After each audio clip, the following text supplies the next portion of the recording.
What's up, everybody? Welcome back to another live broadcast of the Engadget Podcast. I'm Senior Editor Devindra Hardwar. Today I'm joined with Deputy Editor Cherlynn Lowe. Hello, Cherlynn. And also Deputy Editor Nathan Ingraham. Hey, Nate. Good morning. Good morning. And podcast producer Ben Ellman. Hey, Ben. Hey, how are you doing? Hello. Second podcast of the week, folks. How lucky are you all, audience? That's second a lot. Live stream of the week, too. Good morning, everybody. How is the chat doing? Lots of people are here. I think they're very hyped to see Nate and the iPads. Super hype. Nate, do you have the iPads within reach? Yeah, I do. I just want to, I should have told you this before, but we need like some thin comparison, like thinness comparison. Yeah, let me find the 2 slices of cheese that Joanna Stern used. Oh, that's yeah, 2 slices of cheese, an 8.5 by 11 piece of paper. What else? Love it. Let me see here. I want to say hi to Mark Dell, Eric, DPro9, Sami El Hadri Buanani, Wes Jackson, Simon B, Dude Named Charlie, George Morgan, X1011, Eric again, I guess. Frederick Barr, who've all said hi. Clayman and Lord Buckethead are also here. I love Lord Buckethead. That is a good pretty good. Mark Dell's watching this on his M4 iPad Pro because he has zero skill with buying stuff. Wow. Mark Dell, I want your expense account, basically. Yeah. Although we get listen, if I pan the camera around, I just have toys I need to send back, so whatever. Hello. Although, isn't that what we're going to be getting into today? Like whether or not using an M4 iPad Pro to watch an Engadget live stream is like using advisable. If we really want to do this, Nate, you should have been coming in from the iPad. I know. I absolutely would have if I wasn't. It would have worked. Like all you got to do is get the mic in there. Like this, we're using a Video Mixer, which is a live streaming platform. It would have worked, except for recording local audio would be a pain. It's hard to do multiple things on the iPad at once. So anyway. We'll be diving into the iPad Pro M4 reviews and Nate's iPad Air review. Like Nate did both over the weekend, so Godspeed, Nate. Wow, amazing. It was busy. And Cherlynn edited several reviews this weekend too, so we'll talk about all that stuff. Right. Also the Pixel 8A, right? Yeah, I didn't put that in our show notes, but that's the whole thing. We'll be talking about all this stuff, folks. As usual, we will be kicking off the recording of the podcast, so we won't see all your notes immediately. We won't be directly responding, but we'll take some breaks and we'll talk to you all. Nate's only going to be here for the first segment, so get all your questions in soon for iPad stuff. iPad stuff. Holler now. And I'm ready to go when you are, Ben. Yeah. So hi to, who is it? Wes Jackson, who also said that Lord Buckethead is a tight name. Also someone who wrote something in Arabic. I can't read that, but I am acknowledging it. There's a lot of spam going around YouTube these days. So that's I don't know. I am acknowledging it insofar that I saw it. I don't know if I can endorse it or not. So that's all I'm going to say about that. But longtime chat members, you know what's going to happen. People who are just joining, we're going to be doing a sync before we completely start the episode. So I'm going to count down from 3. At the end of 3, we're all going to make a sound. You can put clap hands emoji or snap emoji in the chat too if you want. That's always fun to see people do it. And then we're going to get into the episode. So let's count down from 3, 2, 1. And some silence. I'll let you know when the silence is over.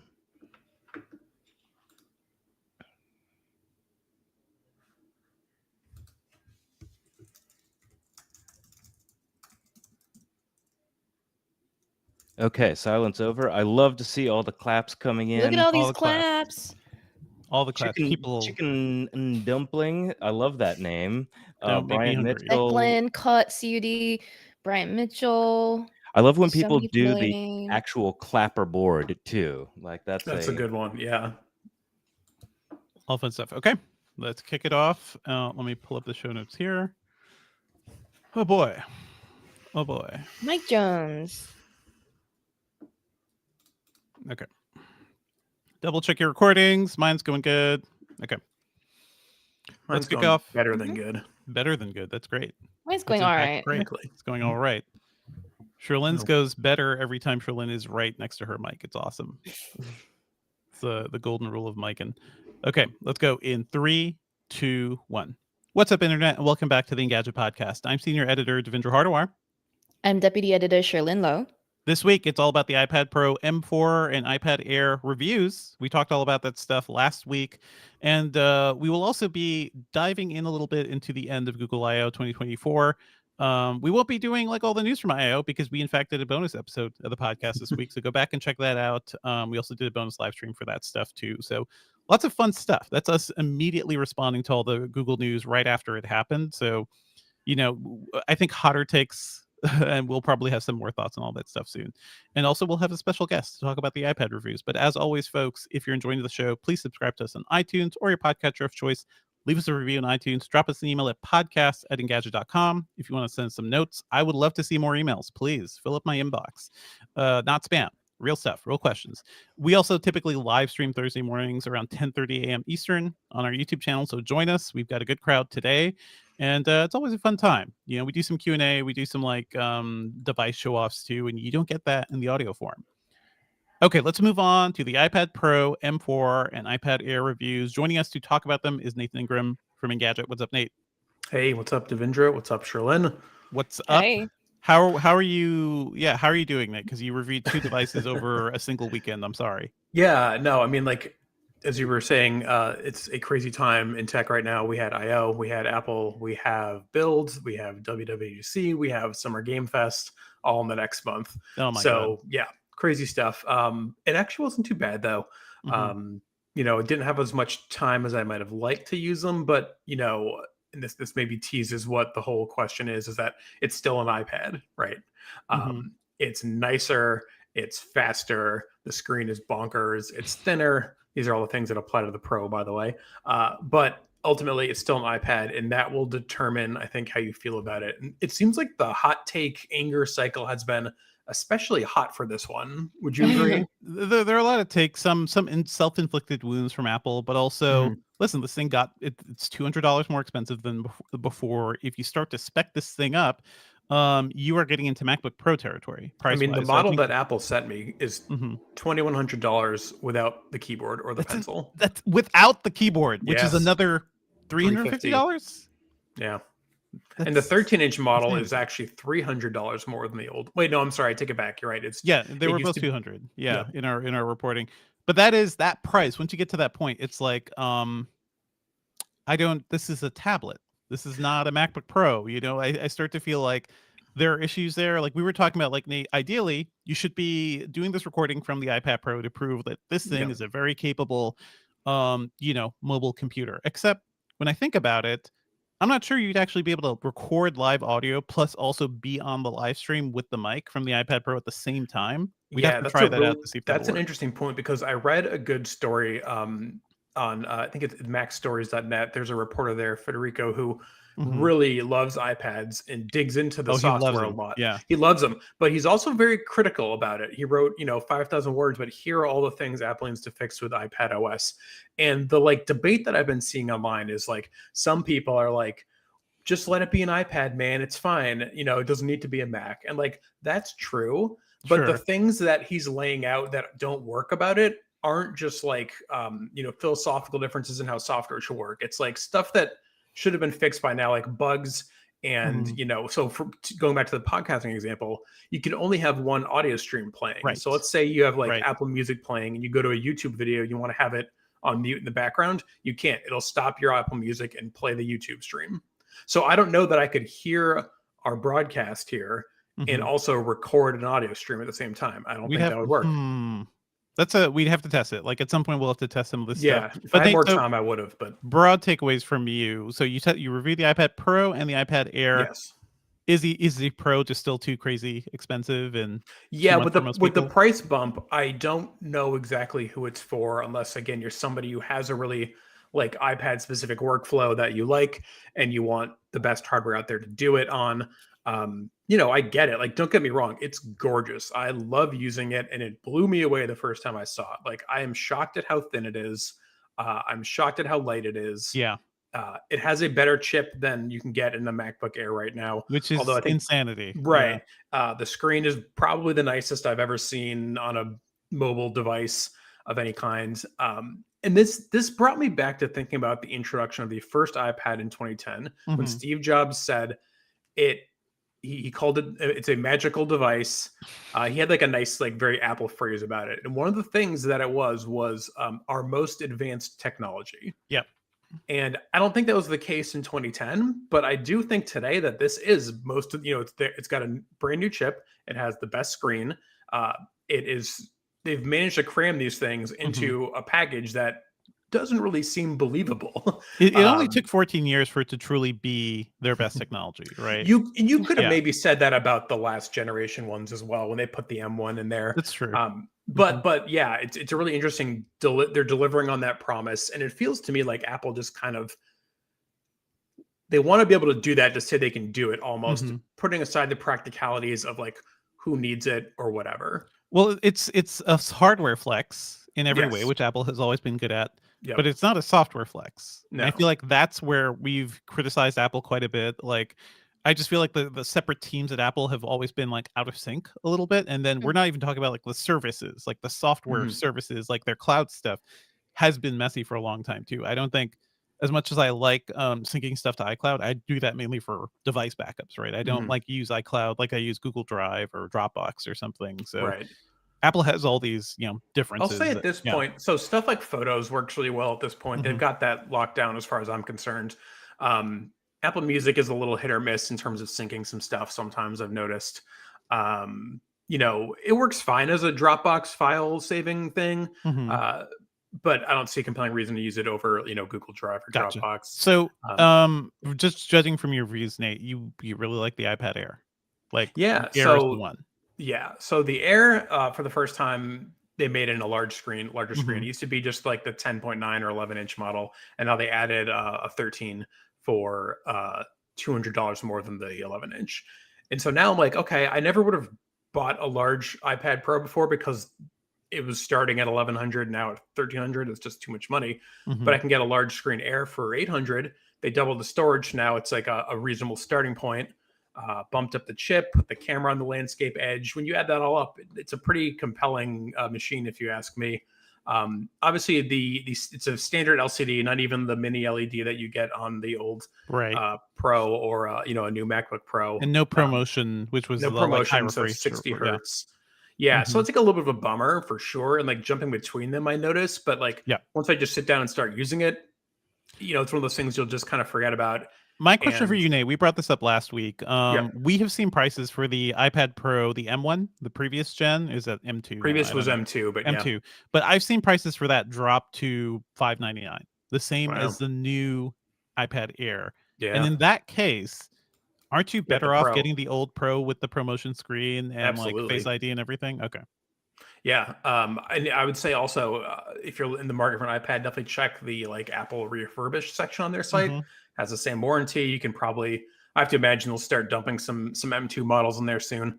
I will say that the more compelling thing, the more compelling upgrade to me is the new iPad Pro 11-inch, because the previous model also just had a standard LCD. It had ProMotion, so 120 hertz, but it didn't even have the mini LED that the big one did. So it went from like LCD to OLED, and like that change is just like, bonkers.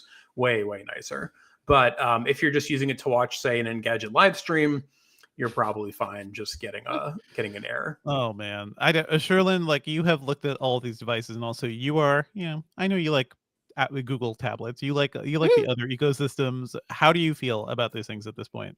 Look at that. The hardware is impressive, right? I think that in terms of hardware, the best competitor on the Android side is Samsung. Samsung's Galaxy Tab devices have been actually really good looking for longer than the iPad. Well, about the same amount of time I think that the iPad. Well, so Samsung, I went to a Samsung event in like 2013, maybe even 2012, where they put AMOLED. But they put OLED in the Galaxy Tab, like S2 or S3. Yeah. They had that event at like Radio City Music Hall. So like that stuff has been in there. I've had that device for like years, and it's looked good. No, their tablets have had beautiful displays for the longest time, and they've been very thin and light for a while too. And then the other thing is, I was more intrigued. I first of all, when the tandem OLED thing was being described, I was like, oh, I can't wait to see this in person. And I did see it with Nate in the office when we shot that video that we did. Gosh, I was very impressed, definitely, by the hardware. I will say that the most interesting thing to come out of all of this for me personally is the difference between Nate's take and Arrival Publications' take. If you compare headlines side by side, okay. I try not to do like, that for my own mental health, Cherlynn. Yeah. no, but it was quite on the nose in terms of a comparison. If you look at Nate's, it was very much like, oh, my heart longs for the iPad Pro, but my wallet and head tell me the iPad Air is the one to get. Meanwhile, elsewhere on the internet, I'll shout, it's The Verge, right? Pierce's review, I think, was like, no, the iPad Pro is the one to get. And I think no. So you know what I think? I think his was I saw his iPad Air review said, you know, it's nice, but this isn't the one to buy. I think he's saying that for most people, the basic low end iPad is the one to buy. That's what I was going to ask you next, Nate. Because so now we have multiple tiers, and I've also always been, man, that base iPad is very nice because the screen is good enough. It is fast enough. It does a lot, and it's so much cheaper. Like the 10th generation iPad is now down to $349. I see sales bringing that down even more. You can do so much with that thing. Like I bought one of those last year, and my daughter plays Minecraft on it with with the Touch ID on the with the Touch ID on the top, and the camera on the other side. But it's such a do everything device. You can get decent keyboard cases. I have a Logitech one. It's fine. It's no magic keyboard, but you could attach a keyboard case to it. So between that and the iPad Air, how are you thinking, Nate? Yeah, I think so. I would say that I think that David Pierce's take is a fair one there. That for most people, they're probably going to be happier with the cash in their wallet. Yes. But I do. So my take is that I've thought this for a long time. The Air has always been enough of a nice upgrade to get some pro-ish features while not going full, hog spending $800 or $1,000 or $1,500 on an iPad, because the screen on the base one isn't laminated. And for me anyway, once I noticed that, I can't unsee it. Yeah. And so that for me is almost reason enough to get an Air. It's like a bit of an air gap, like a bit of a gap between the glass and the screen. Whereas as you step up like that, it looks like the screen is painted on. And that's something only techies will appreciate, I guess. Like it just feels different. It hits different. Yeah. And then, the one thing that you can get on an Air in terms of software is that the base iPad doesn't support Stage Manager, so you can't get a more robust multitasking experience. That's true. I will say on the smaller size, that's less important, because when I'm using an 11-ish inch iPad, I don't use Stage Manager a ton, but I definitely like having the option. So that to me, again, kind of puts it out of the running for me. But I am not everybody for sure. I think I'm probably a little more of I'm definitely an iPad fanboy. And if you just want one to watch stuff, couch browse, play some games, the base one is definitely the one to get. If you have aspirations to do a little more work on it, I would say that the Air is the one to get, especially if you're interested in visual arts, because it supports the new Apple Pencil Pro, which is definitely better than the pencil experience you can get on the base iPad. We have a good explainer, by the way, of all the different pencils, because it's so thanks to Jeff Dunn on thanks our team, to Jeff Dunn at Engadget. We didn't talk about this, Nate, but real quick, how is the Magic Keyboard? Do you like it? Does it feel laptop like as Apple is proposing? So the Air uses last generation Magic Keyboard, which I've used for a long time. It's a great typing experience, but it has a few little things about it that I don't love. The new one for the iPad Pro fixes basically all of that. It's thinner and lighter itself, so the whole package doesn't feel as kind of bulky. The keyboard still feels great. They added a function row. The trackpad is bigger. It is actually a haptic trackpad, so it's solid state, doesn't move, gives you kind of responses to other actions you do in iPad OS. So I have basically no complaints other than it's super expensive, but it's so expensive. But I literally use it every day. I get it. That's the thing. So the real question, I guess, practically, buying the cheapest iPad Pro, the 11-inch, $999 with a keyboard that is $300 with that one. It's about the price of a MacBook Air. Yeah. Are you better off with a MacBook Air than you are with that thing, with the iPad Pro, or is it just depending on your use case? I think probably, but it depends on the use case. I had an interesting discussion with somebody on Threads, and the vibe is that reviewers are reviewing it from the perspective of being a very general computing device, right? Whereas they believe that the way that it's used is going to be wildly different for every person. And that, I think that, again, when you get into the stuff like visual arts, yes, there's 100% things you can do on a Mac that you can't do or do as well on an iPad. But the opposite is true. Like if you want to get into like drawing and stuff, there's absolutely no way that a Mac is better than an iPad, as far as I'm concerned. Well, you could get a Wacom tablet or something. Right, but like I don't want that's to. different. You don't want to. You don't want to. Yeah, I get it. That's true. But that's kind of the way I try to think about it. It's like, okay, just because the use cases aren't there for me doesn't mean they don't exist for other people. But I think the software complaints are true. Like I would feel better about saying, hey, this is a really interesting mobile computing device if iPad OS felt more like, just felt more capable, I guess, better at multitasking. Like when the thing that keeps me as like a laptop user or a desktop user is that a desktop OS just feels like, oh my God, I have 20 windows. I have so much stuff going on. I can zip over here, be recording a stream, do some video stuff, do some Slack stuff. I can do all this stuff. I'm sitting in front of a 32-inch OLED, screen right now on my desktop. And you just can't do that on a tablet, but you can do some of that on a 13-inch, laptop. And I just don't know when we'll get there. Yeah. Yeah. I will say that since I got the iPad Pro, I've used it for almost everything, including hooking it up to monitors. So when I am like running news, I'll have TweetDeck and Slack on one screen. Nice. And then I'll have, our CMS and Feedly and other things on the iPad itself. And like, it's not perfect. There's a few kind of quirks about like what I think, like if I tap on an icon, I think it should do one thing and it sometimes does another. But the experience, I mean, it's more there than you might think, I would say. But I also get that like it's not necessarily going to be better. It's just kind of different. And if you've got things set up the way you like it, like, change it just because you want to change. Like, it has to be better, right? Awesome. So broad takeaways, Nate. iPad Air, great for more people. You'd say iPad Pro is very nice hardware. I think it fixed the lingering issues I have with the last model for the most part, and I would give it a wholehearted recommendation. And the Air, I'm like, if you got the budget and you just want to splash, like, go nuts, get the Pro. It's a good time, but it's just it's a very luxury device for sure. It's a very like Apple just sometimes leans on the extravagance at this point. Like I dream of having an iPad Pro, but I can't justify that. It's really hard to justify that. I don't know, Cherlynn, like, so you've walked it back at this point? I was going to say, Dev, you've walked it back since your editorial last week. Well, no, my editorial was, I think I want an iPad. Did you read the editorial, Nate? No, I just looked at the headline. Did you read the conclusion, which was essentially, yeah. What I'm saying is that as much as I want it, it's like practically Apple has not proven that this hardware has justified this price, and the iPad Air is right there. The base iPad is right there. Cherlynn, where do you stand? I like the idea of the iPad Pro. If only I had the sort of money to throw around. So much money. I think there is some, we talked about how the base storage for some of these models has doubled. Finally, they're not like measly and match 128. the It's 256 now, right? So so it's now 256 to start for the Pro, right, Nate? Yeah. Pro is 256, Air is 120. Which is still not enough for like a laptop, I'm not look, if I'm going to get the iPad Pro, not for like a work replacement machine, because iPad OS, we talked briefly about like it's not a good like multitasking environment just yet. And I'm so much of a PC user anyway.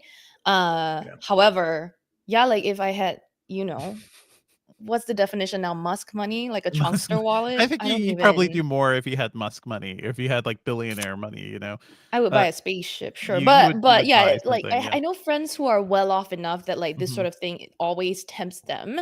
So I think, if I had but long-winded way of saying that, I think the iPad, like the question always is, who's the iPad Air for? I think I've heard that question asked a few times, and it's like, for me, right? I don't want to have the 10th gen iPad because that's boring, and I can actually afford a little bit more for a slightly nicer thing. Yep. So that's where I stand. But also, I don't use a tablet. I'm just not that sort of. Also, even though I could probably play more Match Factory on an iPad.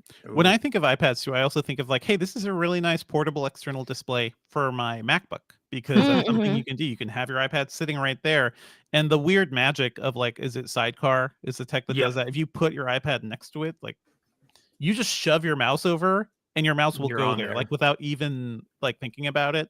So that sort of thing is like what makes me think like a MacBook Air plus an iPad Air would be a really nice travel combo. I gives like me it. a touchscreen and gives me like a portable, nice typing device too. Anyway, thank you for joining us, Nate. Where can people find you online these days? Yeah, so I'm on Threads, mostly at Nate Ingram. Mm-hmm.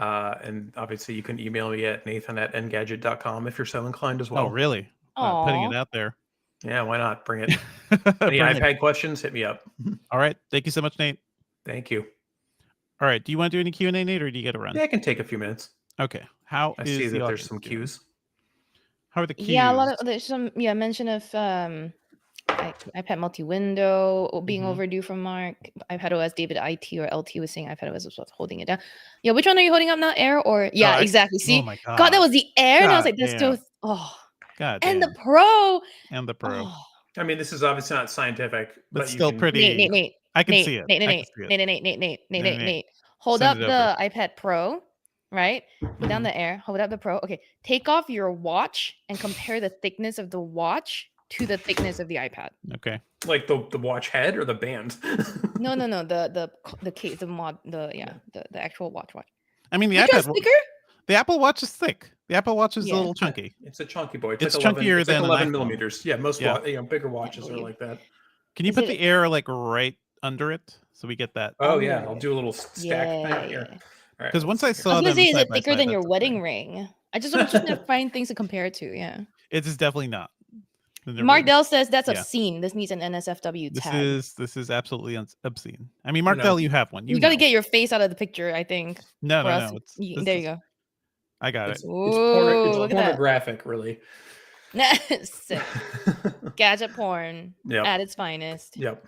So questions, anything people want to know? Did we collect any?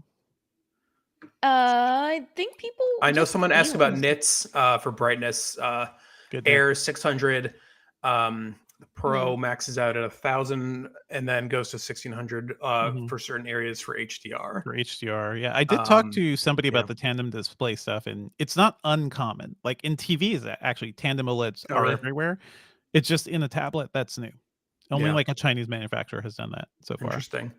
Someone asked about battery. Actually, I didn't give it like a hardcore test, but it's the same like 10-ish hours that Apple quotes and that they almost always deliver on. Certainly more if you start to push the chip, right? Have you tried bending it, Nate? Like that's what everybody. I like it too much. But I saw some news today about someone saying that some durability tests have come out and said that it's about the same durability as the last year's model, which is. I mean, these things are it's really strong, like unibody metal, right? The actual frame and the glass itself is pretty strong. So it's not like the old devices where you could kind of like flex it a little bit. Yep.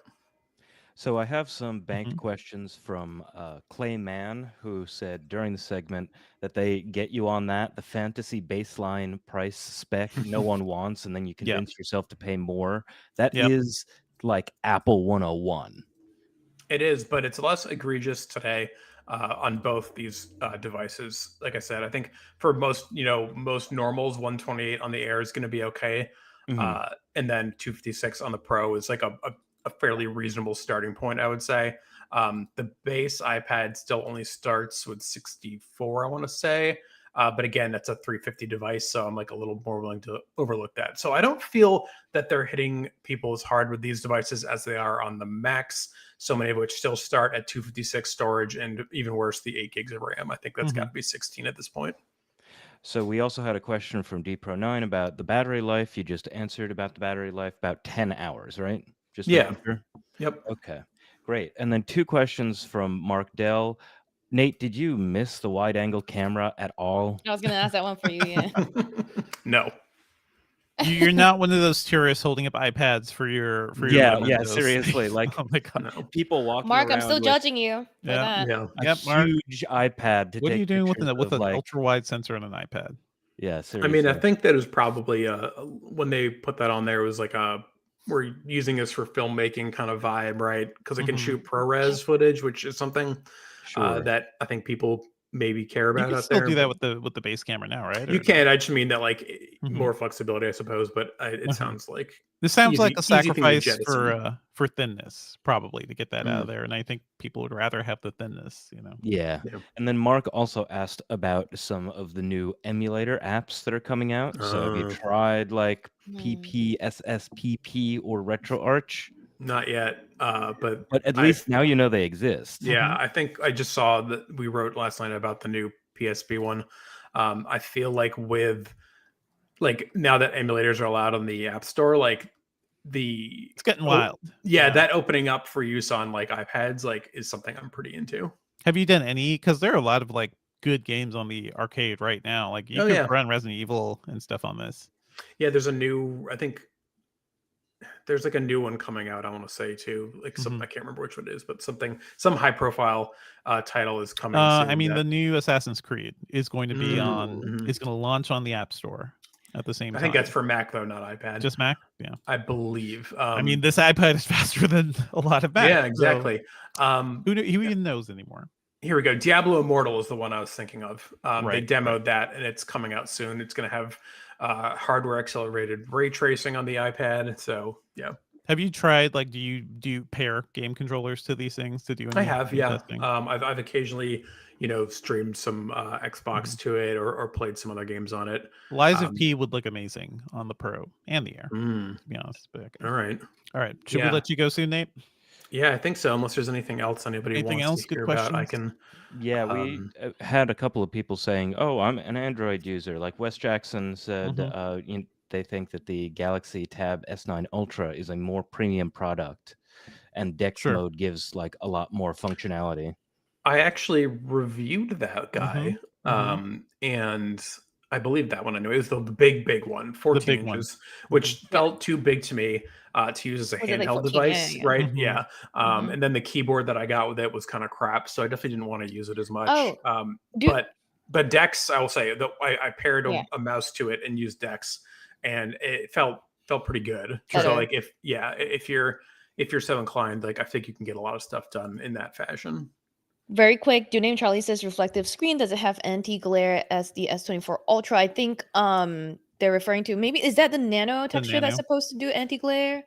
Yeah, the nano, I can't remember what the exact nano etched screen. That's extreme anti-glare. It's an extra $200. Pay more for it. Yeah. I also hear it kind of ruins the OLED panel, because what it does is it adds a film, basically a tiny, almost like a film in front of the screen, so you lose the jet black quality of OLED. Yeah. But it's meant for people. It's not meant for everybody. It's not actually an upgrade. It's for if you work in direct sunlight in the desert or under high lights all day. That helps to keep reflections away. Yeah. Okay. For most normal people, though. Yeah. It's not for normal. I mean, they're going to be shooting Dune Messiah pretty soon, so that's news that they can use. They can use it. Yes. Yep. Mark said Mark defends his use of the camera, the ultra wide on the iPad Pro or something, because he says he's using it for filmmaking /sarcasm. That's great. Well, Mark, you can send me your iPad Pro M4 and you can go back to your old one. There you go. Nice. I saw 3 questions for me that I will answer in a bit. 2 from Mark and 1 from Kevin says. But I just want to say, Kevin says, how is a Stanley Cup a flex? It is more, I'm embarrassed to use it on camera. I'm trying to. So yeah, too much. Anyway, Nate, shall we let you go? Yeah, I think so. Some other questions. All right. Thank you so much, Nate. Send me the local file on. Yes. Yep. Find this man on Threads app. Thanks, everybody. Thank you guys. Talk to you later. Bye. Yeah. Mark, you will hear soon in response to your 2 questions. Are things slowing down or not? You'll see. No. Have you? No, I'm getting around to it in the working on section. But yes. We have referenced certain things happening, so don't worry. We've got a lot of other news. The reason I can't breathe is because of all of that. What? I cannot. Anyway. Yeah, it's so busy. We're all so busy. All right. Overwhelmed. Overwhelmed. We're all overwhelmed. We're all doing our.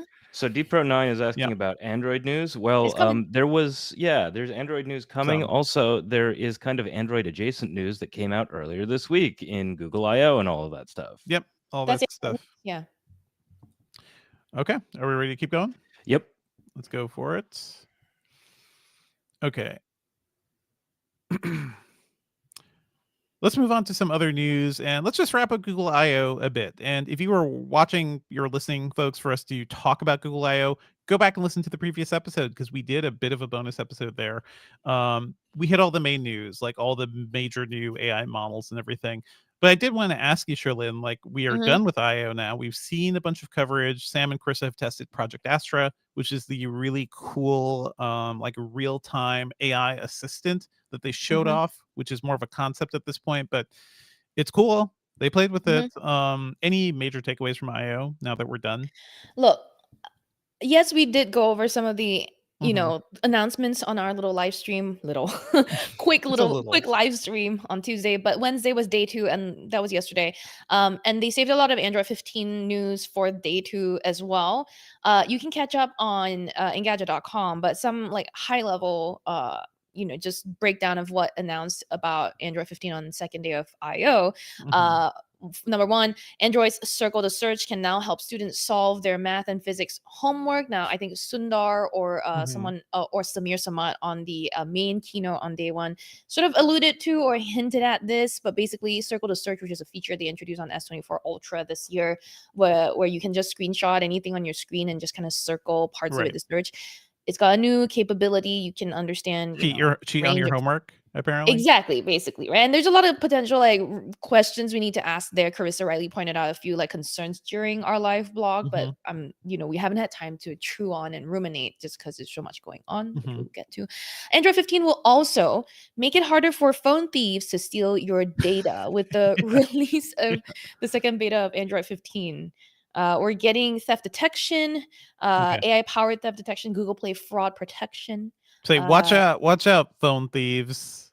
Just hold on thieving, because then you can't be stopped. Basically, it's basically using AI to predict phone thefts and therefore lock things up accordingly. So Google says its algorithms can detect motions associated with theft, which interesting.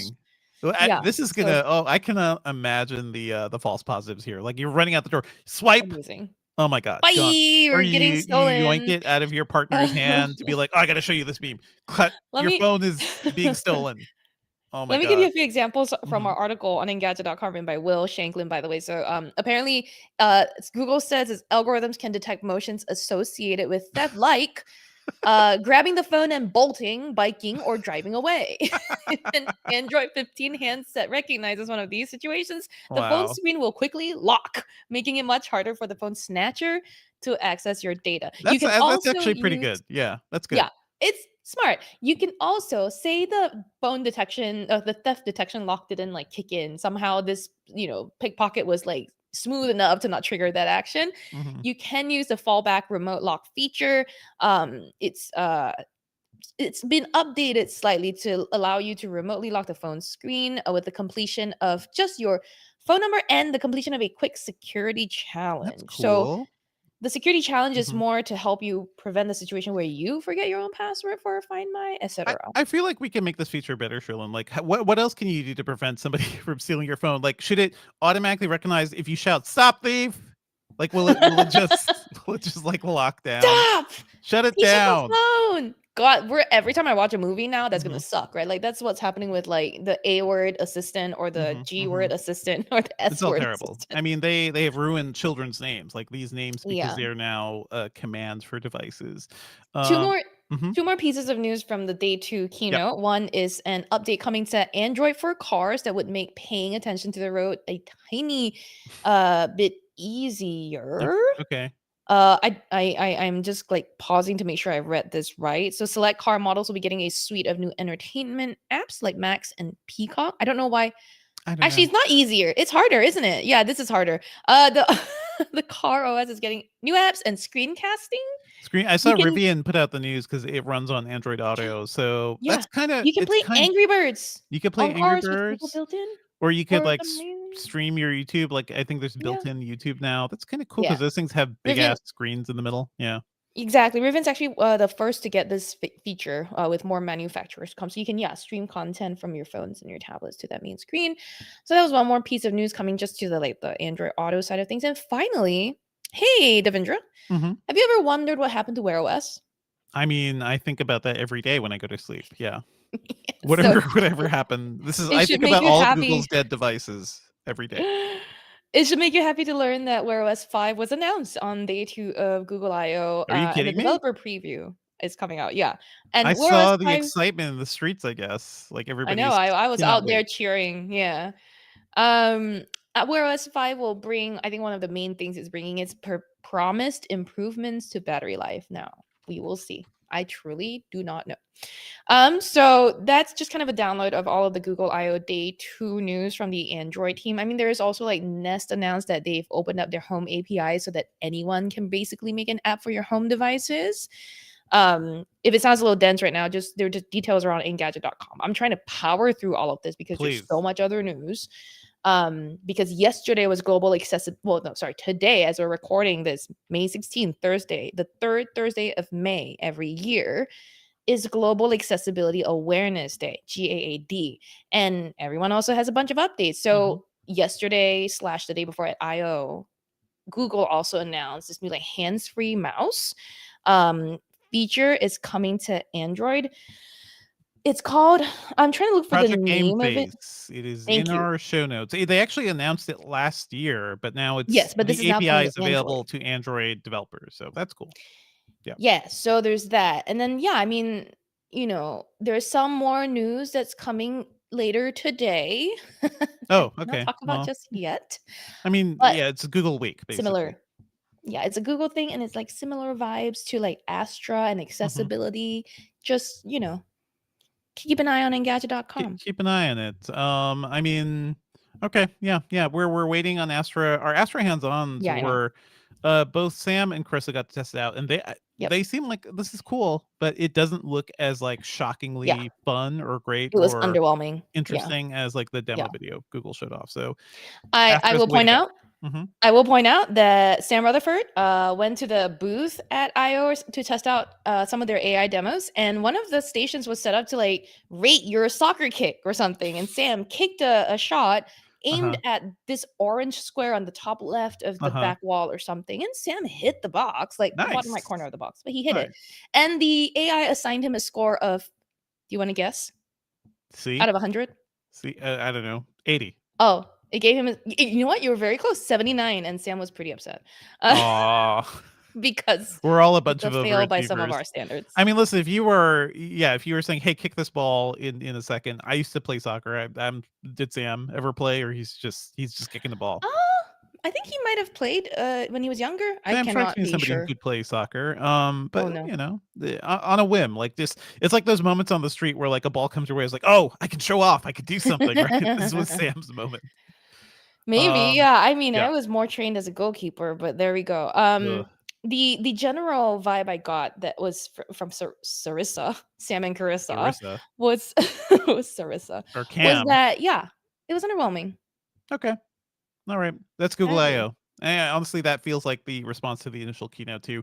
Again, folks, check out our previous episode where we dove into all of the main Google I.O. news. Let's move on too, because there was something kind of related to Google I.O.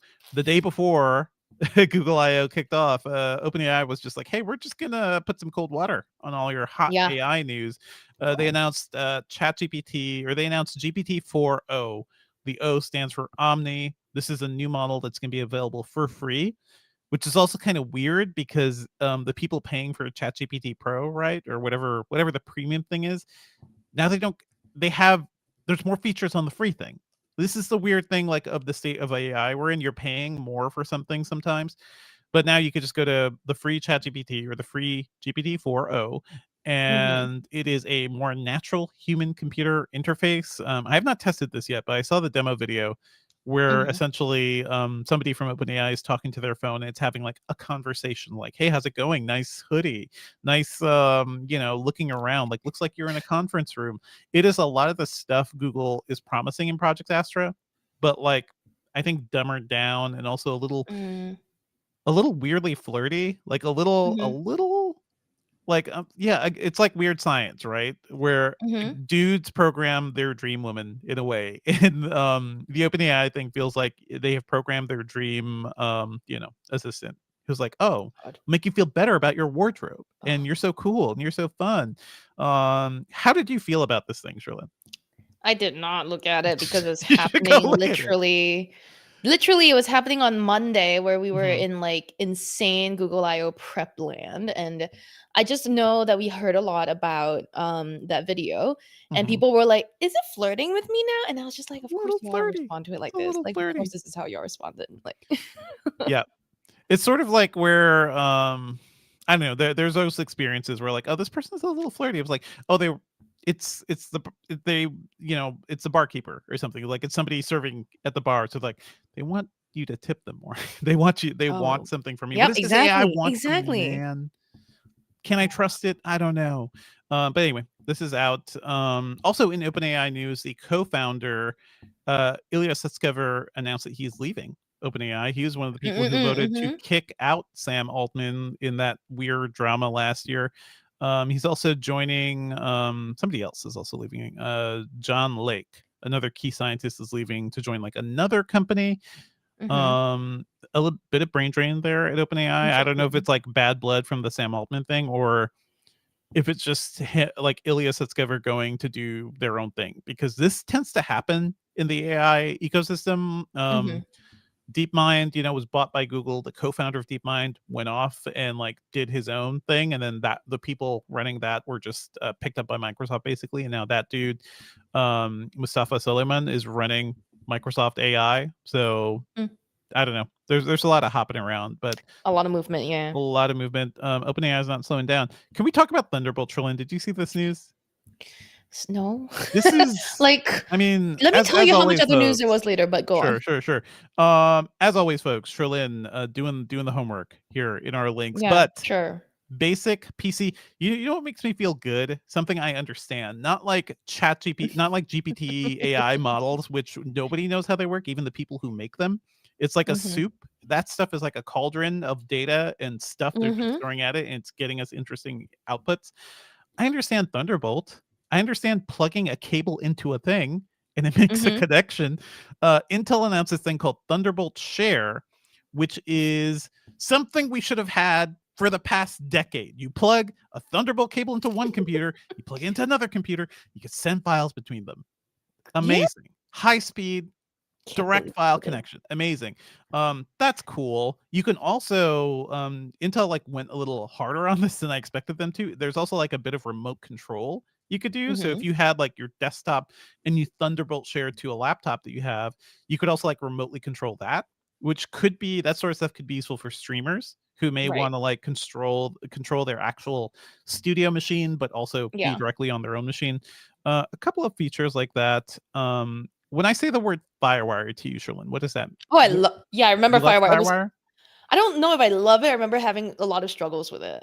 I remember loving FireWire because that was the initial. Because it was fast, right? It was super fast. That was like late 90s, I believe, and also throughout the 2000s. That was like Apple's claim to fame. They had this sick, super fast data connection that PCs did not have. USB was far slower and far less reliable. But the thing about FireWire is that you could plug a Mac into another Mac and turn the other Mac into like a target disk and just I forgot this access that full hard drive. And as an IT person, that was the best thing in the world. I could go in, everyone's like, oh my God, my Mac won't boot, save my files.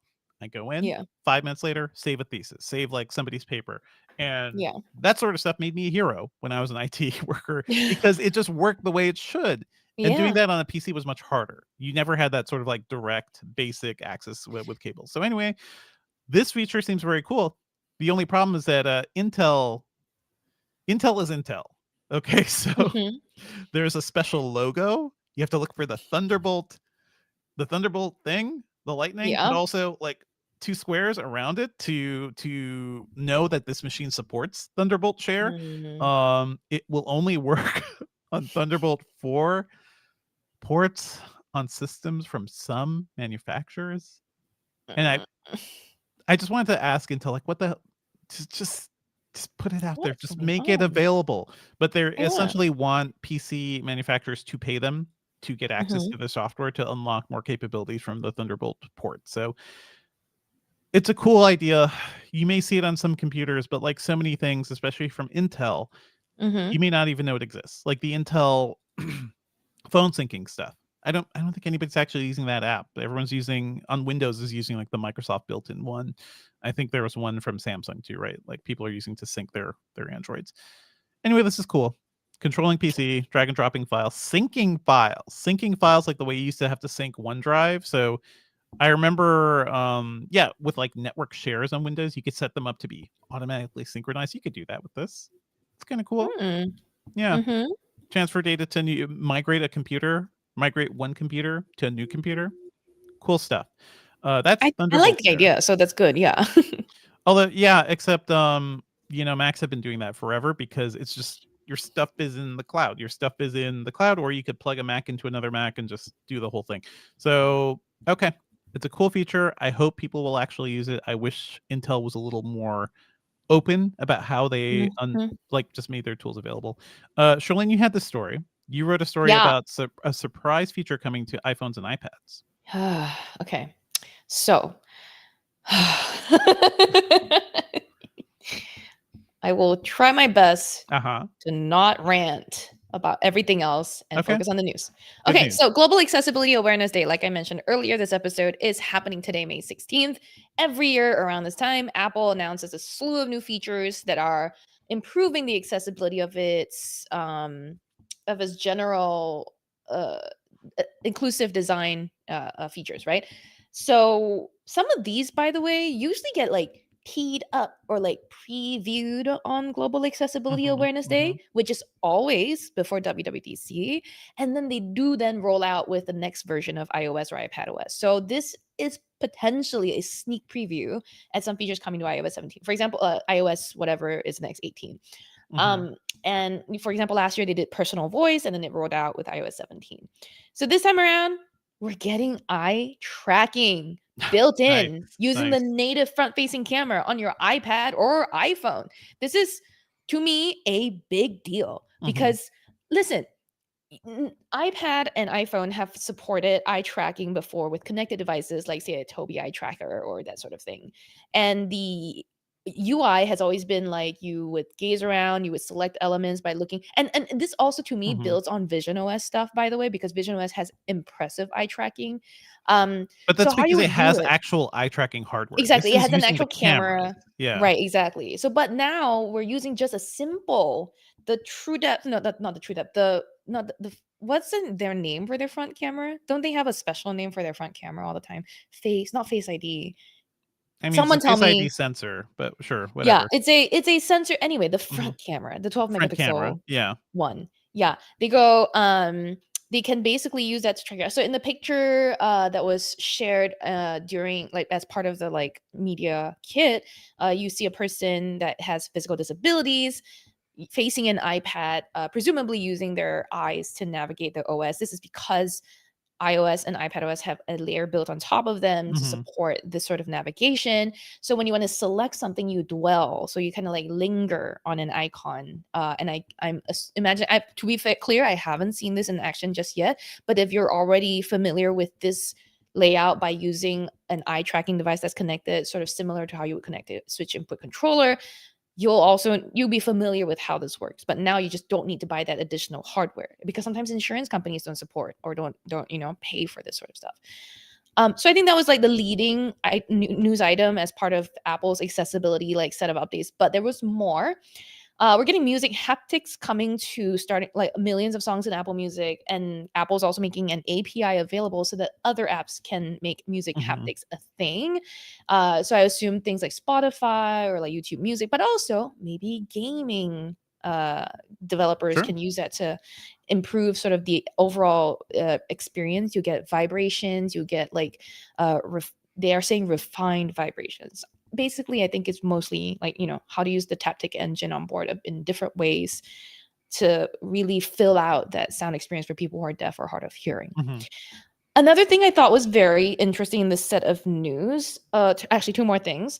One is vocal shortcuts, where you can actually use on-device machine learning to create specific custom voice models for utterances or maybe words or phrases to trigger certain actions. So instead of using Siri, like not having to be like, yo, Siri girl, do this for me, right? You can just and it will like lock your screen, or like oi, and it'll be like theft detection. I don't know, you know what I mean? And I mean that's intriguing. Haven't tried it out, want to check it out. Voice is also getting an improvement thanks to Listen for Atypical Speech. So it's worked with the University of Illinois Urbana-Champaign and the Beckman Institute there, which is also collaborating with the likes of Google and Microsoft and Amazon to improve speech recognition for people who have atypical speech. And so, Siri's getting that with upcoming software updates, I believe. And then I want to point out vehicle motion cues. So basically, if you're the sort of person that gets car sick when looking at their phone or iPad when in a moving vehicle, when enabled or when turned on, and all of these features are for you to turn on through the accessibility settings, by the way, they are these little dots that appear on top of your screen, and they'll move in reaction to the movement in the vehicle. So because motion sickness is basically a conflict between what your body is sensing and what your brain sees, right? If you're looking at something that's stationary and your body is moving, you get sick. So with the dots on the screen moving in reaction to the car, you're supposed to have like less of that disconnect or that dissonance, I guess, and alleviate some of that motion sickness. So these for me were the like 4 main items, with eye tracking being the biggest one, but there's so many more. I have a piece with all the details on Engadget.com. Just Google like Engadget iPad eye tracking. Yeah, you'll see it. Just a lot of really interesting news from Apple. Good job writing up a piece in the middle of all this hell too. Like what I sure did. It was very fun. In addition, Xbox also, by the way, this week had a piece of news for GAAD. It was about the Proteus Xbox controller. It is a modular gamepad designed by the nascent peripheral company BioWave, and it's part of the Design for Xbox program. It is a group of cubes about the size of your palm, and they can be connected to each other in a wide variety of configurations. You have interchangeable faceplates, which have standard controller buttons or analog sticks and a directional pad. Basically extremely customizable, modular. It's available for pre-order now, and at a special price of $255. Will ship in the fall. I think that's really interesting. Microsoft has been doing stuff, for gamers especially. But this is another way. This is not specifically Microsoft, but another way for Xbox to be like the console for gamers with disabilities. Maybe not entirely convinced, but yeah, there we go. And then, bunch of other news for Global Accessibility Awareness Day coming soon. There's really not much more I can publicly say. Oh, man. Do you know all the secrets? All of the secrets. Okay. Well, thank you for all those updates. I love that I remember every year that we have a bunch of accessibility news around this. I'm glad this is a thing, and I'm glad companies are paying attention. That's cool. Kind of want to do a roundup, but only if I have the time. Yeah, there's a lot of things. We are low on manpower basically at Engadget, but there's just the news just doesn't stop. It's like trying to make sense of a water hose just like flowing out. And we're just trying to like make news out of it.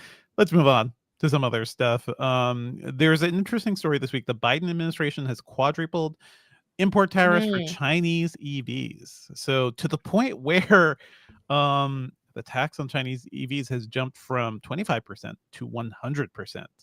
The White House claims this will protect American manufacturers. This is all kind of tied to the weird TikTok stuff too. Like it's like the American government worried about Chinese businesses and Chinese government influence and things like that. Like, how do you feel about this, Cherlynn? Because this also affects semiconductors. It affects solar cells. The solar cell tariff has jumped 50%, or it has doubled.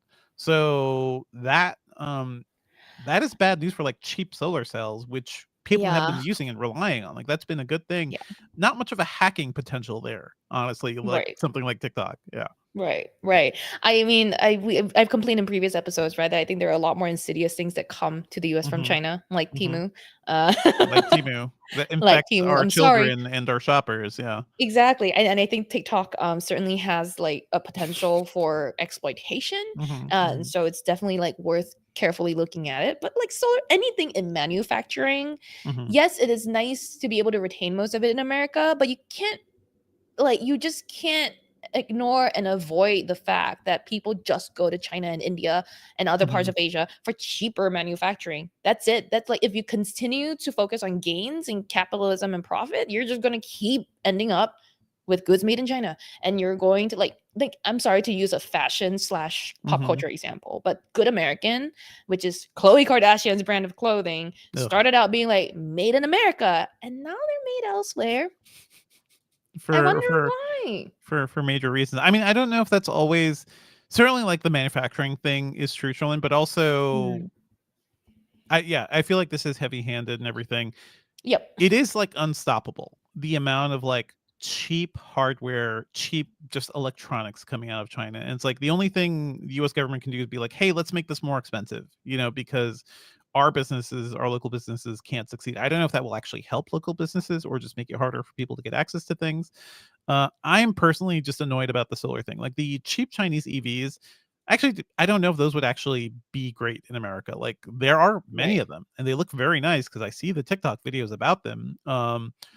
People saying like, oh, look at all the cool stuff we have in our Chinese cars that would not be like street legal in America, like reclining back seats that recline all the way while people are driving.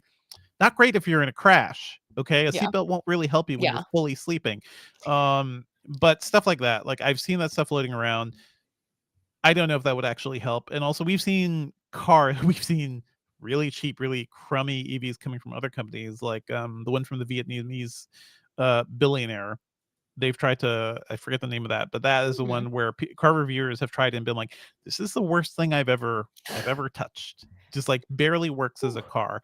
So we're seeing cheap EVs popping up and being unsafe and not great for things either. So I don't know. I do want to point out that Dpro9 in the chat, first of all, is like, I love Temu.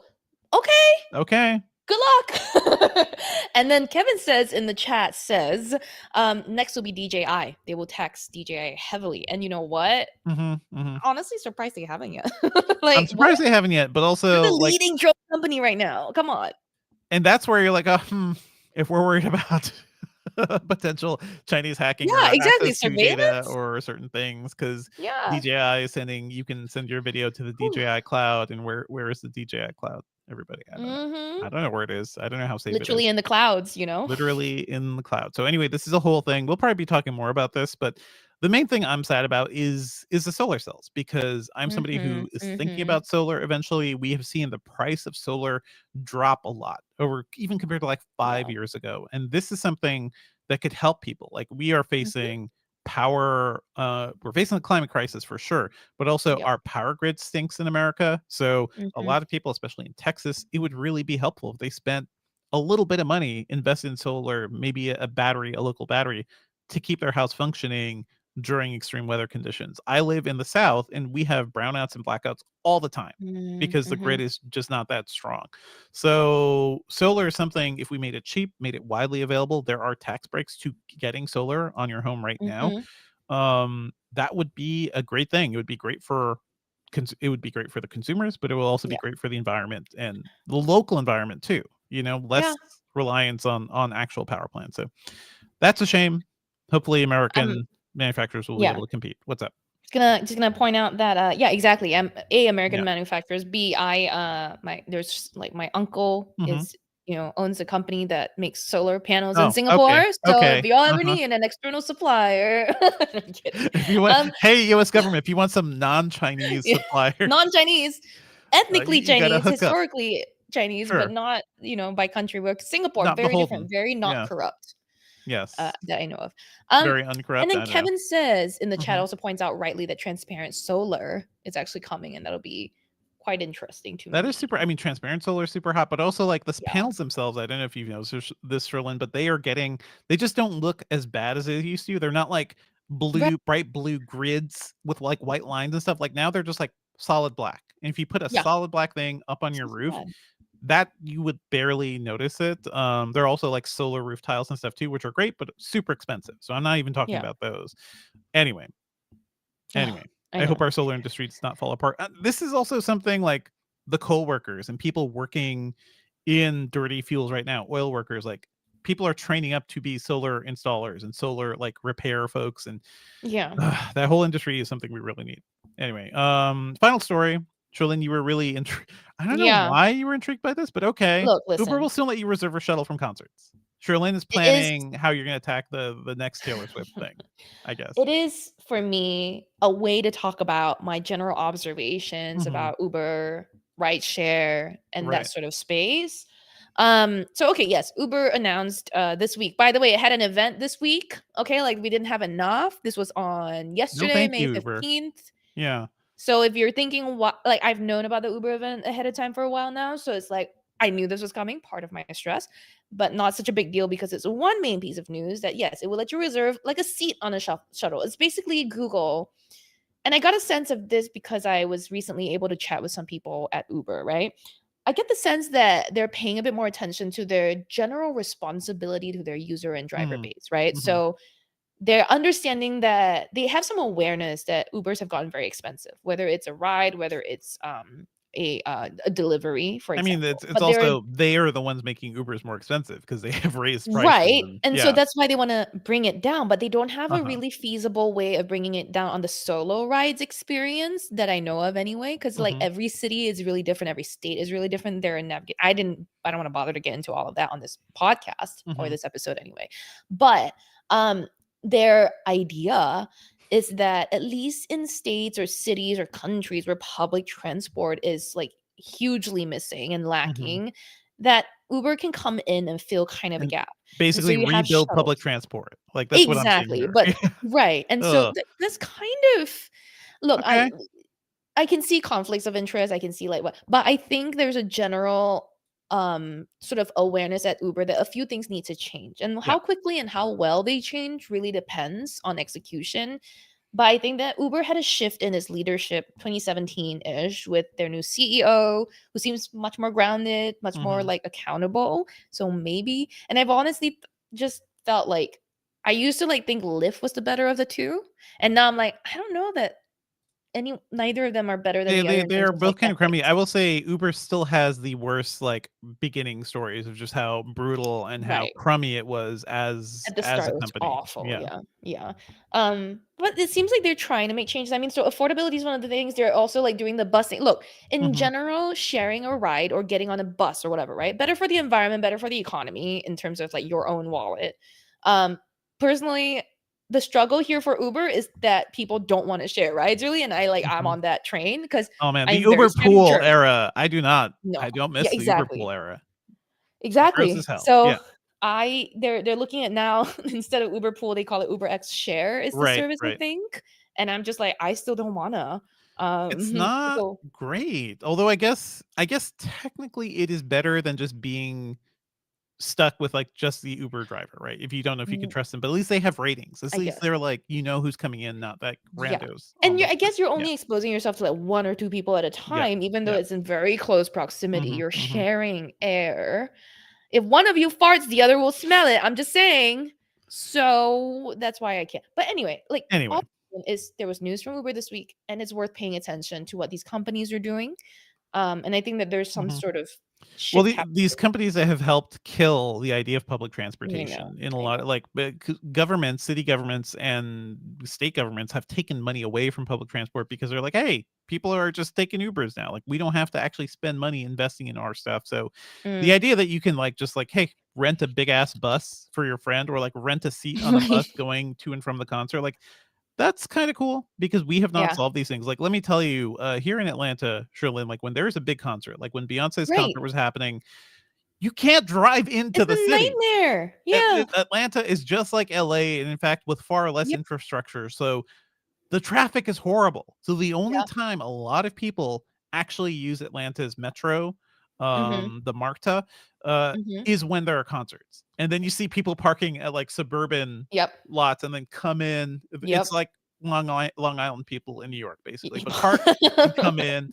And hey, people are actually using it because that is what this infrastructure was built for. That's kind of cool. I gotta say, this shuttle thing, by the way, yes, public transport. And if shuttle were to find a space, if Uber's shuttle service were to find a space, it would be in like concert rides, right? It would be in like airport transfers. Well, they're also saying like work, like people, it's like the jobs that have like fun shuttles to send you to work. Like, they used to. You could grab a seat to get sent to your job, I guess, in the morning. I don't know. That's the thing. Yeah. I mean, like even in New York, where there's a solid transportation, like public transportation system, not the best in the world, but not bad, right? After a ball game at the Met, after a ball game at the Yankee Stadium, after like all of that stuff, right? It's just insane to get out of there. It's wild, whether it's cabs or cars or the subway. You just wait. At least the thing I like about the New York system, where I think the first time I went to Germany, right, we were covering IFA or something. I was like, oh, I'm just gonna take the train over to where it is, and you get there, and I'm sorry, Germans, but that is the most confounding system. Like to navigate Berlin, having never been there, like the separate the S-Bahn or the U-Bahn. All the buns. All the buns. All the buns. Like and I it's go not down even the there. good I just kind of wanted bun, to, which is delicious. I just wanted to cry looking at that subway map. I was like, I just want to get to my hotel. I can't. What's the fee? Which way? I know where I need to go. So okay.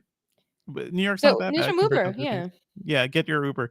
No, I just waited in the cab line. Like that's what I ultimately had to do. There you go. Let's go. Let's move on. Got a quick listener question from Mark Dell. Thank you, Mark Dell, for being a sending an loyal email. Yes. live stream. Yeah. Podcastinggadget.com. Thank you for being a loyal listener and also live stream attending. So we're gonna spill all your stuff here. He starts saying, I need your help. I have a bunch of tech stuff lying around that I don't need anymore. I'm just gonna look around my office. Yeah. Like old controllers for video game systems and outdated USB and Bluetooth keyboards. I'm torn between just throwing them away and feeling guilty about wastefulness because I know there are people out there who would love to have them, especially retro items that can't be bought anymore. Do you have any suggestions? Surely you guys must go through this more than most people. How do you handle your old stuff? Well, let me just tell you, Mark, do not send old tech. Do not give old tech to people because it depends on what it is. Yeah. Unless you want to be the tech support for that person, like I got this 20-year-old mouse he sent me and it's not working. The Bluetooth's not working. It's not connecting. Don't. Just stop. If the company doesn't support it, you don't want to support it anymore. Yeah. So that's step one. Step two is electronic recycling is a thing in most cities. You have to figure out how to use it, where to take your stuff, or sometimes there are events. Best Buy. I don't know if Best Buy is still taking stuff, but for the longest time they have been taking electronics. You could just take a thing and dump it there. When I was working in IT hero over here, I used to have to like build basically a car-sized cardboard box, and I would go through the entire campus and just be like, old computers, I will like hand truck them away from offices, dump them in this box. But also before doing that, I had to pull out the hard drives and destroy the hard drives and then dump it all in the box. And then every couple months we bought we rented a company to come pick all this stuff up. So anyway, electronic recycling is the way. If you cannot take stuff to electronic recycling, TaskRabbit exists. On-demand services like that exist. I have totally TaskRabbited. Here's a box of stuff I don't want in my apartment anymore. Please take it to the thing and send me the receipt. Send me a screenshot or something of the receipt that you often get. And that's been a thing. Yeah. I'm gonna point out actually, Mark Dell, I agree that like recycling is the best way. I echo what Devindra said because sometimes I give old things away to people and then I find out it's dead, like unsupported, won't even don't do that. on. Don't start there. Yeah. The main thing is some of the stuff that you think is valuable, consider selling on eBay or something like that. But Engadget.com has a piece called Where to Recycle Electronics. Yes. We have a guide. Best Buy is one of the first, and as of 2023, Best Buy also allows you to mail it in. You would need to pay some money to buy a small box for $23 or a medium box for $30. You can also recycle televisions and monitors, although a lot of them charge you some money for it if you don't bring it in yourself. There's also options like Staples. You've got Home Depot, Office Depot, Lowe's, Target that all handle that. Amazon, they usually, by the way, all these only accept a couple items. So I'm looking at you have Best to be Buy careful. stuff. So the It's guide like 3 items. has all the details. Yeah. Right. But there's just like more options than you might actually be aware of.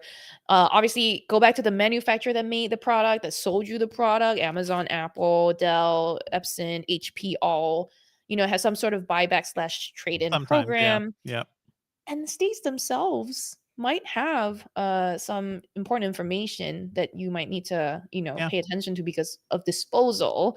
There's so many laws and rules and regulations around how to properly dispose of these things that you can't just throw them out. I wish I could. You can just dump it, but you should because those chemicals leak into the environment. It's not safe. It's just not great. And some companies like Eco ATM still, I don't know how many of them there are in the world anymore, but they take back your devices. And then there's like this green truck. It sounds very vague. It's like green as an environmentally friendly like take back, like donation / charity drop off thing near me in my neighborhood that I go to. So check your local stuff. Like local governments usually have like every couple of months we'll have like an electronics recycling day.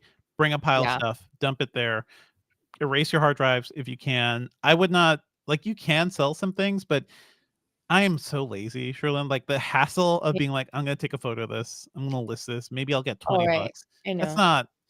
Get it out of my life. I will in fact pay you money to get it out of my life, which is the TaskRabbit thing of just like I would feel bad about it too, because it was like, you know, it was when I was early off and starting stuff and companies were not taking devices back. So I would like get a big box of old things, cables, whatever. Yeah. And like somebody in a nicely dressed, I feel bad for these TaskRabbiters, but somebody will come. That's the job. Please take this box to this place. Thank you. Get it out of my life. And it costs money, but it was worth it to me at that point. So anyway. Yeah. All good stuff. Well, I hope you had some good answers. Mark did say in the chat that he's going to go read that article. A lot of other people in the chat are giving good advice too. Dude named Charlie and George Morgan have mentioned like interesting places to do it. So definitely let us know, Mark, if you feel like also, I think this is a good shout out to, hey, pay attention to your local community. What is happening to you nearby? Like people have these events, but also maybe get to, if you often have electronic stuff, you should know the local geeks who are maybe taking in old hardware, or local repair shops or stuff like that, where you could just be like, here's an old thing. Can you repair it? Take it for free, please. That's a whole thing. Okay, let's move on to what we're working on for the week. Anything you want to add, Cherlynn? You're working on everything at this point. Earlier in the live chat, Mark Dell asked if things are calming down. No, they are not. No. They're very much not. We've got Devindra is about to talk about Microsoft Build is coming up, and we got a lot of prep for that behind the scenes, as well as just lots of other things that we still can't talk about happening the end of the month. And we've got WWDC next month. I would like to breathe. You'd like to breathe? Yeah. I know. We would all, please, deep breath. Yeah. Breathe in through your nose, out through your mouth, everybody. Let's do it all. How about together. You, Devindra? I am prepping for Microsoft Build and also juggling a couple things that have to run around the same time, reviews and whatnot. But Build, I'm playing out Sunday morning. We are getting ready for all sorts of stuff happening at Build. Briefly, I can tell you, like, we're expecting those consumer service PCs, where there have been a couple of rumors, especially from The Verge and others, saying that Microsoft is really betting on Qualcomm chips, these new Snapdragon X Elite chips. They say they're faster than the M3 MacBook Air. Remains to be seen. I hear the emulation is better. Okay, prove it to me, Microsoft. Like I'm really, really suspicious about a lot of this stuff, but we expect to see some new machines. There's going to be a lot of AI stuff, AI all the time from Microsoft over here. These companies at this point are just like, it's almost like AI is a god, right? It's like AI is a god, and they're like, these are our offerings, all our resources, please. Oh my God, worship AI. At the foot of AI. Yes, give us everything. Give us all the customers. Give us your data. It feels really weird, and Microsoft was one of the first companies to kind of go all in on this, like with the surprise Bing chat announcement last year, Cherlynn, that you covered. But I think that whole thing like really woke everybody up. Like it certainly woke Google up to be like, oh crap, we got to productize our AI, which they did, and it was bad early on, and it's slowly getting better. But Microsoft was last year spent its entire year committing to Copilot and AI. So we're going to see the fruits of that labor this year. We're going to see like what Microsoft is doing to make you care about AI. Like I subscribed to Copilot Pro for a couple months and I got nothing from it. Like the Copilot like prompts were a little faster. It was cool to see slightly nicer Dolly images, but those are parlor tricks, right? Like they're not like functionally making my life better, but there are AI things that are making my life better, like transcription products. I've talked about Mac Whisper. I've talked about like, there are various online products right now, especially for podcasters and content creators.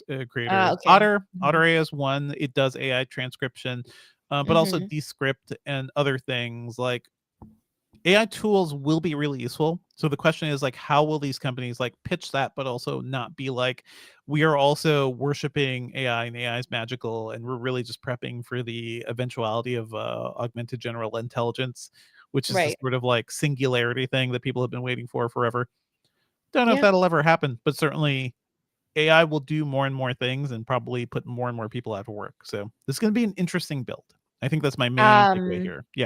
Yeah, I'll point out that Brandon Styles in the chat said this is the gold rush era of AI. And you know what? Yeah, the Gemini era, the gold rush era. That was the gold rush. But also the question is it just a gold rush, or is it like, oh crap, this is actually a thing? Because we've been through several gold rushes. We've been through the crypto Crush, basically, which made some people a lot of money, but was not like world changing. We've been through the NFT garbage and Web 3.0 and everything. That was the worst one because it was literally nothing. We're already seeing AI like tangibly make features better and do things better. Like there are things I was doing recently where I was like, man, it is really nice to be using Descript to like generate social videos, like auto transcribe and put text on the video and just make it nice. That stuff can be good and makes you feel super empowered as a user. And I think that's what people want with their computers. So yeah, I think people are going to be into some of these things. We'll see what happens with build. Do you have any pop cultural picks for the week, Cherlynn? I know you were. So this past weekend, I was introduced to / watched a very harrowing movie that I looked and it apparently scored very highly on Rotten Tomatoes. So, Devindra, have you heard of this movie called 71? 71? I know. It's interesting, right? Yeah, good. Very cool. I don't know. Yeah, this is a British movie. Yeah, the Jack McConnell one. I have heard of this. I've not seen this one. Yeah. Okay. It is a British thriller film from 2014. So thriller film, as they're called. Yes. But noted like now in 2024 era, I guess, notable for being actually the debut like film performance for one Barry Keoghan, who of Saltburn fame, I guess. Yes. Yeah. So if you think Barry Keoghan was good in Saltburn / Marvel's The Eternals, check out 71. Nobody was good in Marvel's The Eternals. What are you talking about? No. Whatever. So this man with the arms, he was great. But yes. Oh yeah. Okay, this film was set in Northern Ireland. It's it's a fictional story of a British soldier who was separated from his unit. I'm reading off of Wikipedia right now, but he was separated from his unit during a riot in Belfast at the height of the Troubles in 1971. So this was the Republic, the Protestant versus the Catholics sort of like quote troubles in Ireland area, North England also. So just wow, gripping and really just kind of gory at times. The accent's not the easiest to follow, but damn, it's a powerful movie. So if you're looking for something, very military, very well, I don't know if military is officially the word for it because yes, it's the British Army, but it's like a war story. Yeah. It's a war story. Thank you. And you're looking for a very bloody ride full of intrigue and betrayal. That's the one for you. 71. Enjoy. Okay. Enjoy as we will. Hey, I have a recommendation for you guys. It is one of the worst movies ever made, but I do think Cherlynn, you may get a kick out of it. Over at the Filmcast, my movie podcast, we do this thing called the Summer Movie Wager. The person who wins has to force us all to watch something. So the person who won last year, Peter Soretta, the founder of slashfilm.com, made us watch Fateful Findings, which is a movie by independent director Neil Breen. It is one of the worst things I've ever witnessed. It is a laughable movie. It is badly written, terribly shot. Like it doesn't follow any rules of movies, but it's so bad that after a point I was like, oh, this is actually kind of hilarious how terrible it is. Cherlynn, I think you will actually get a kick out of it. If you want to feel like Fateful Findings, you can only buy it at Neil Breen's website, fatefulfindings.biz. You can also rent it for $15 from a variety of services. You can also, if you use Google and you're aware of certain services that archive the internet, you may also be able to find this movie there because it is just floating around the internet. So just putting that out there. This is a terrible movie about a man who gains superpowers when he's 8 years old, and as an adult uses those superpowers to hack government and corporate networks to unveil the secrets of society and hold people accountable. Neil Breen, I think, is a complete narcissist, but it's kind of fascinating because he essentially casts himself. He's the director, the writer, the producer, the everything for this movie. He casts himself familiar with the territory as a messiah. Like, I have all the solutions for the world, and he has written this terrible story where it's multiple things. He's a person who has superpowers. He can teleport. He can survive car crashes, Cherlynn. He has like super healing capabilities. He's super smart. He can hack any network around the world. Yeah. It's terrible. Everything about this movie is terrible. But if you watch it with a bunch of friends, I do think you'll have a good time. Like it is one of those, it's sort of like The Room in the way The Room was terrible, except The Room even had like competent shots, like competent. So like Love on a Leash. Points. Yeah, this is fully bad. One of the worst things I've ever seen. It is as if an alien came down to Earth and had never seen the movie before, and you were like, "Hey, alien, make a movie," and you describe what a movie is to them. Yeah. They would make something like this. So Fateful Findings. I think we all need a laugh right now. Yeah. You can find this thing on the internet. Do not pay for it, but you can find this I'm not going to. Around. And it is hilarious. Shout out Jonathan Anderson in the chat says 100% watch Baby Reindeer. I've only heard good things about Baby Reindeer. Reindeer is really good. I actually think Baby Reindeer is good, but also like very, very deep and very traumatic. So if you have to be ready to go on a journey to watch Baby Reindeer, but I did enjoy that quite a bit too. So that's also very good. That's my stuff for this week, folks. Nice. All right, I'm gonna record the outro, but people on the stream, we should have a minute for a minute. We're going long. Yeah. Well, that's it for the episode this week, everyone. Thank you as always for listening. Our theme music is by game composer Dale North. Our outro music is by our former managing editor Terrence O'Brien. The podcast is produced by Ben Ellman. You can find Devindra online at Devindra on Twitter. Where else? Blue Sky, Mastodon, everywhere. I'm on Threads, but don't ping me on Threads, please. I also chat about movies and TV at the Filmcast at thefilmcast.com. If you want to send me your favorite accessibility features in all kinds of tech products, I would really appreciate that. You can send it to me on Twitter/X at SherlynnLow or Cherlynn Instagram on Threads, or just email me cher@engadget.com. Email us your thoughts about the show at podcast@engadget.com. Leave us a review on your favorite podcast platform and subscribe wherever you listen to podcasts. All right. So speaking of excuse me. Speaking of bad movies, Devindra, have you ever heard of a movie called Black Cougar? I've heard of Black Cougar, yeah. That was made by a guy who owned a pizza shop in my hometown. And I had a couple of friends who were in like a tiny little scene, like right at the end. And I saw it in theaters, the premiere, like in 2002. And it was sort of like a Black Panther knockoff, right? Yeah, no, it was like a big Black Panther knockoff. And remember, Sylvia De Salvatore. Yeah. Cool. And I'm pretty sure De Salvatore's Pizza, or is it Salvatore's Pizza? I don't know. But Lenny De Salvatore is the Black Cougar. So this is kind of a bit of a nepotism thing going on there. Yeah, it's a family affair. I remember in college, like people would talk about this movie. Oh God. Well, I just want to shout out a dude named Charlie had to go. Mark Dell says time for a post podcast nap, and I'm like, you know what? I would love to, but I have too much to do. Maybe next year. I do quite quickly need to pee, so all right, we're good. Thank you all, folks, for joining us. Be sure to check out the other live stream we did about Google I/O if you missed it. And we'll see you next week, folks. Bye. Send your buys. Tell us goodbye. Bye.